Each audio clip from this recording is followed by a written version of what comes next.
Welcome to my channel green kitchen. আজ আমি আপনাদের বানিয়ে দেখাবো টমেটো ছাড়াই কিভাবে টমেটো সস বানিয়ে নেওয়া যায়। কি বিশ্বাস হচ্ছে না তো? তাহলে চলুন রেসিপিতে চলে যাই। প্রথমে আমি একটি বাটিতে 2 টেবিল চামচ আটা নিয়ে নিব। আপনারা আটা বা ময়দা যেটি হাতের কাছে পাবেন সেটি ব্যবহার করতে পারবেন।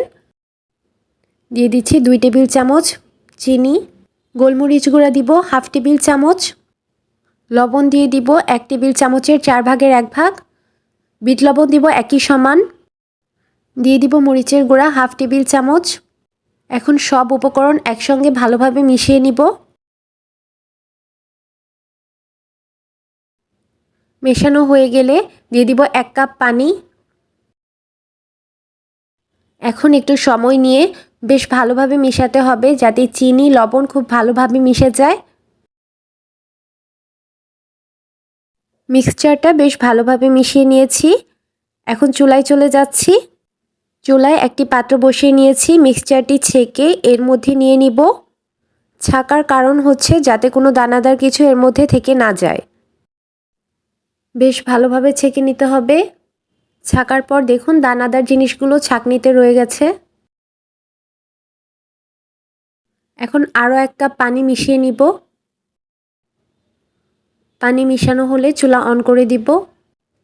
ভালো করে মিশিয়ে নিচ্ছি। এ সময় চুলার জাল থাকবে মিডিয়াম। জাল মিডিয়ামে রেখে অনবরত নাড়াচাড়া করে এটিকে জাল করে নিতে হবে।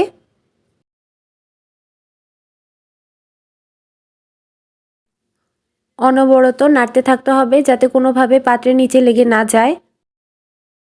কিছুক্ষণ জাল করার পরে মিশ্রণটা ফুটতে শুরু করেছে। আরও বেশ অনেকক্ষণ এটিকে জাল করতে থাকতে হবে। মিশ্রণটা আরও ফুটতে শুরু করবে। জাল করতে করতে মিশ্রণটি বেশ ঘন হয়ে গিয়েছে। কনসিস্টেন্সিটা আপনাদের দেখিয়ে দিচ্ছি। দেখুন ঘনত্বটা ঠিক এরকমই হবে। এর বেশি ঘন করব না, কারণ সস ঠান্ডা হওয়ার পরে আরও ঘন হয়ে যাবে। একটি প্লেটে নিয়েও এখন দেখিয়ে দিব।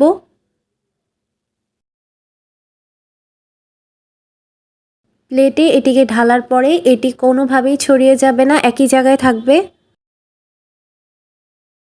সবশেষে দিয়ে দিব হাফ টেবিল চামচ ভিনেগার। ভিনেগারটি মিশ্রণের সাথে খুব ভালোভাবে মিশিয়ে নিব। ভিনেগার মিশানোর পরে আর জাল করা যাবে না। এখন চুলা অফ করে দিচ্ছি।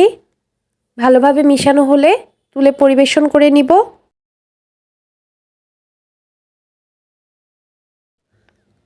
হাতলে দেখুন এভাবে করলে দ্রুত মিশে যাবে না। দেখলেন তো, বিনা খরচায় টমেটো ছাড়াই টমেটো সস বানিয়ে ফেললাম। এই সসটি কিন্তু খুবই মজাদার হয়।